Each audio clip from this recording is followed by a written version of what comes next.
Salt is one of the smallest ingredients in any bread formula, but its impact is massive. It affects taste, fermentation, dough strength, and even your baking schedule. Use too little, and your bread may rise too fast or taste flat. Use too much, and you could stall your dough entirely. In this video, we'll break down exactly how salt works in bread and how to use it the right way. In baker's math, salt is always calculated as a percentage of the total flour weight. Most formulas use somewhere between 1.8 and 2.2%. That's a narrow range, but it's narrow for a reason. Just a few extra grams can drastically change the way your dough behaves. For example, if you're using 1,000 grams of flour, 2% salt would be 20 grams. One of salt's biggest roles is to slow fermentation. It reduces the activity of both commercial and wild yeast. That may sound like a drawback, but it's actually one of salt's greatest strengths.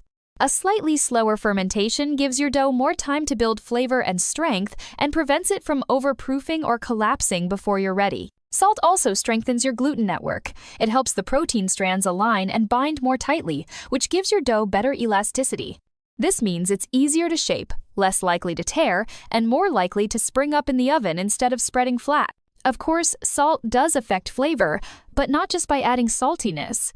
It actually enhances the natural flavor of the flour, balances out sourness in longer ferments, and adds a finish that makes the bread taste complete. Without it, even perfectly baked bread can taste weirdly empty. Too much salt slows fermentation too much. Your dough rises slowly, or not at all. It can also cause a dense, rubbery crumb because the gluten becomes overly tight. And of course, the flavor becomes overpowering. If your bread tastes sharp, bitter, or overly salty, check your formula. Too little salt, on the other hand, means weak gluten and overly fast fermentation. Your dough might feel slack, hard to shape, or overproof quickly. Even if it bakes up fine, the flavor will be underwhelming, like something's missing, and usually that something is salt.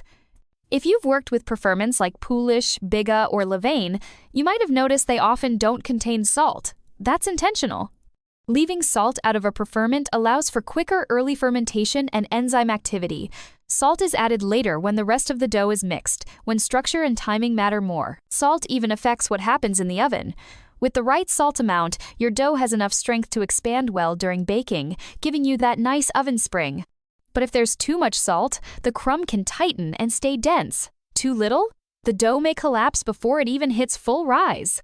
Messed up your salt? Don't panic. If you added too much, extend your bulk fermentation and do more folds to help the dough stay active. If you added too little, you can slow fermentation by chilling the dough or reducing the yeast. Either way, adjust your method to keep things on track. Here's a tip most beginner bakers don't know. Delay your salt and other ingredients. Start by mixing just the flour and water, then let it rest for 20 to 40 minutes. That's called autolyze. After that, mix in the salt and other ingredients. This makes the dough smoother, easier to work with, and more structurally sound. To wrap up, salt is a small ingredient that makes a big impact. Use 1.8 to 2.2% based on your flour weight. Salt improves flavor, fermentation, timing, and dough strength. And if you treat it like a formula, just like flour or water, you'll see better, more consistent results in every loaf you bake. End of lesson. As always, I hope this helps someone. If you have a question, go ahead and leave it in the comments.